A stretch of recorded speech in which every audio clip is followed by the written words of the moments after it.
Welcome to the Real News Network. I'm Paul Jay in Baltimore.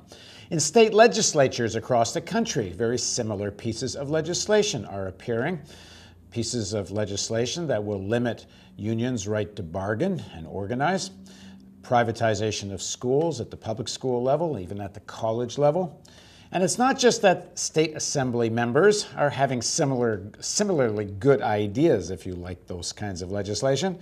In fact, there's quite an organized campaign writing these pieces of legislation and lobbying for them at the state level. Now joining us to discuss a recent investigative report he did for Truth Out is Steve Horn. Steve is a journalist based in Madison, Wisconsin. His work's been featured in The Guardian, The Nation, and Truth Out. He's a research fellow at the blog The Smog Blog. Thanks for joining us, Steve. Thanks for having me. So we've done some reporting on the Real News about ALEC, which is one of these groups that's been funded by a lot of right-wing billionaires to help write and push this kind of legislation. So your research, if I understand it correctly, was that ALEC's not the only organization doing this, and you went a little further into what they are doing. So what did you find? Sure. So what my investigation attempted to unpack is ALEC unparalleled as it's been said to be, and if it is or if it is not, what else exists? The investigation took me to many other organizations that are structured similarly to ALEC. I guess what makes ALEC unparalleled is that it's just the right-wing ideology. That part is the unparalleled portion of it. But there are many other organizations like ALEC. For people that don't know the story, just quickly tell us what ALEC is, and then what are the other organizations? Sure. So ALEC was an organization founded in 1973 by Paul Weyrich, a right-wing political activist. What it says it does is it provides education for state legislators. They tend to be conservative Republican Party legislators in state houses around the country. What they do in practice is they have several meetings a year in which lobbyists. So first of all, the premise is that corporations fund ALEC to a tune of about 98%. On top of that, what happens at the meetings are lobbyists pay a small fee to be there.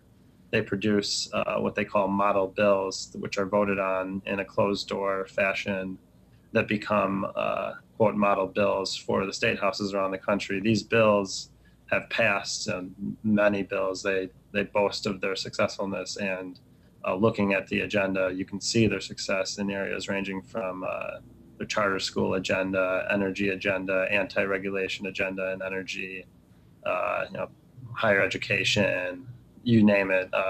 NRA has a big influence in terms of gun policy. That's how ALEC really got famous, was due to the Trayvon Martin case and the Stand Your Ground portion of what made Trayvon Martin's killing possible, which was part of an ALEC model bill. And that's what really put ALEC on the map nationally. And that's what got corporate media talking about it much more. And the Republican new Republican platform has a big piece of defense of that, including unlimited amounts of ammunition and things like that. Exactly. So, well, tell us then, what other groups like ALEC did you find, and then give us some specific examples of legislation that's resulting from all of this. Sure. So in my investigation, I found that ALEC was actually an organization whose structure was modeled after an organization founded in 1933 called the Council of State Governments, or CSG. CSG basically does something very similar in that it produces model bills at annual meetings. They call it suggested state legislation, or SSL.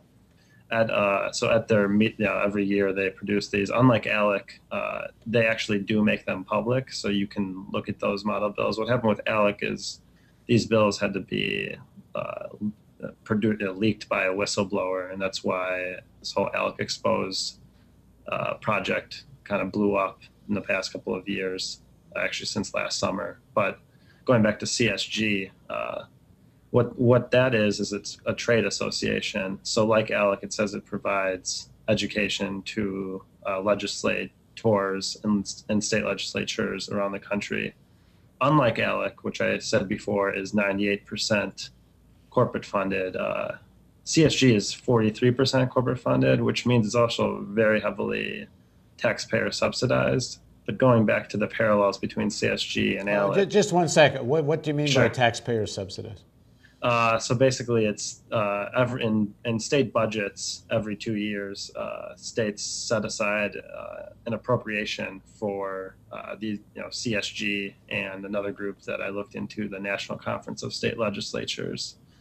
So a sizable portion of budgets, usually what I saw was in the range of $200,000 to $300,000 a year, is set aside to fund groups like CSG for education of legislators. Now, is this coming from Democratic and Republican-controlled assemblies? Yes, and I guess that's the key difference between CSG and we'll say ALEC is that ALEC is mostly, basically 100% Republican Party participation. CSG is bipartisan 100%. I mean, if you look at who attends and I talked to a lot of legislators who attended, especially in the Democratic Party, because I was trying to show kind of the parallels and similarities and such between CSG and ALEC. There are lots of Democrats who are involved in CSG, and what is interesting is that although they're receiving this education, the education is often still sort of the education that lobbyists give at the CSG conferences, like at ALEC conferences, because CSG's conferences can be sponsored by corporations, which allows them to send 3 or 4 lobbyists to these conventions. Well, is there much different in the agenda of CSE and ALEC in terms of the kind of legislation that comes out of it? Oftentimes, we'll say that the bills are actually exactly the same. So you'll see that corporate lobbyists are smart. They'll push their agenda and make sure that the Republican Party pushes it in state houses around the country, but they'll also make sure that Democrats are pushing the same agenda. So if you look, there's a really interesting bill on hydraulic fracturing, which was passed at the CSG National Conference in Austin, Texas in 2011. Basically what that bill says is that fracking chemicals there should be transparency in what chemicals are shown, which sounds good, except that there are tons of loopholes in the bill, and the bill was actually written by ExxonMobil. Months later, that same bill was passed at an ALEC conference. That's one example. Yeah, give us other examples of the kind of legislation and bills you're talking about. Sure. So if you look at another area, so that was energy. If you look at higher education, one of the shared funders of CSG and the National Conference of State Legislatures and ALEC until the summer when they dropped their funding of ALEC was the Lumina Foundation. The Lumina Foundation is actually heavily funded by Sallie Mae, and what they do is push higher education privatization agenda. If you connect the dots here, that means that higher education in the United States will be more expensive, which means students will be taking out more loans. Sallie Mae is the #1 provider of student loans. They make billions of dollars off of student loans. And so that's, they're basically what they, instead of producing model bills, sometimes they produce studies which show the need for, in state houses, to provide flexibility or privatization of public research universities. Yeah, give us other examples of legislation like this.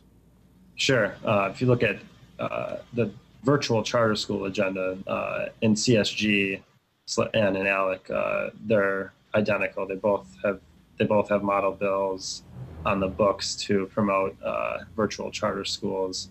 Same thing with anything with K through 12.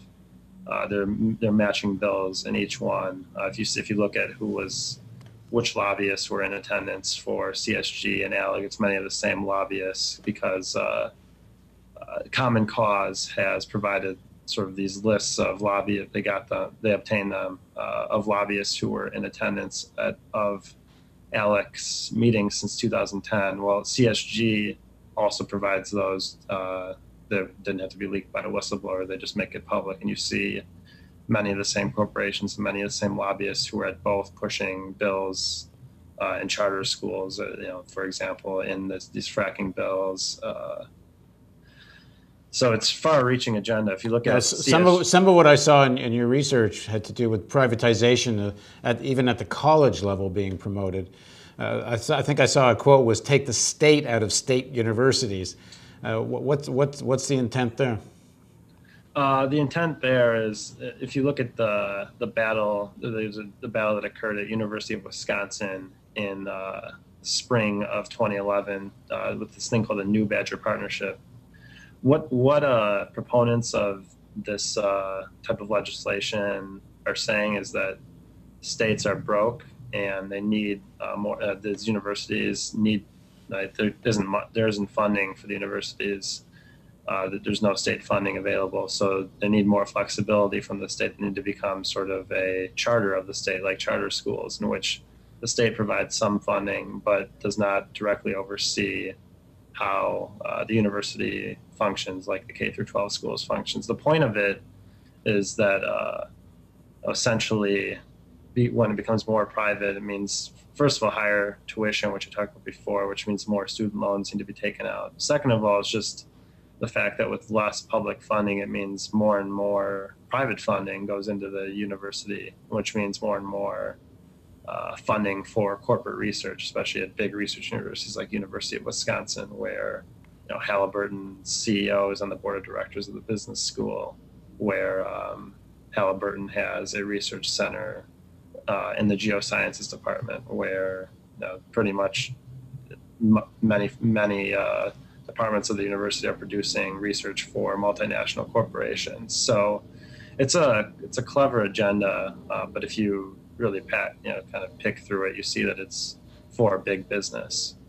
Now, one of the things that happened with some of the publicity ALEC attracted is some of the big corporations like Coca-Cola and Kraft and McDonald's kind of dumped their association with ALEC, but you're saying they haven't really gotten out of the lobbying business. So why did they dump the association, and what are they doing now?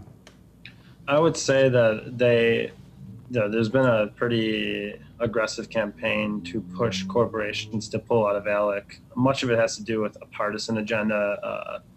Different NGOs want ALEC to basically, they don't want these corporations affiliated with ALEC because ALEC is pushing through voter ID bills, which is another bill that disenfranchises voters, especially college voters and minority voters who tend to vote for the Democratic Party. So they say that corporations shouldn't be funding behavior of this sort.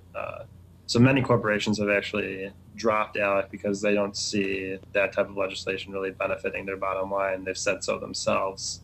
Importantly, though, that does not mean that their actual corporate agenda changes at all. It doesn't mean that they are actually changing their behavior as corporations. It just means that they can drop ALEC and use it as a public relations opportunity to show themselves as being responsible while pushing the same agenda in groups like the Council of State Governments and the NCSL, the National Conference of State Legislatures, and other like the National Governors Association. Right. Okay, well, for those of you that want to see Steve's report, and it's very rich with detail, we'll put a link to the Truth Out piece underneath the video player. Thanks very much for joining us, Steve. Thanks a lot. And thank you for joining us on the Real News Network.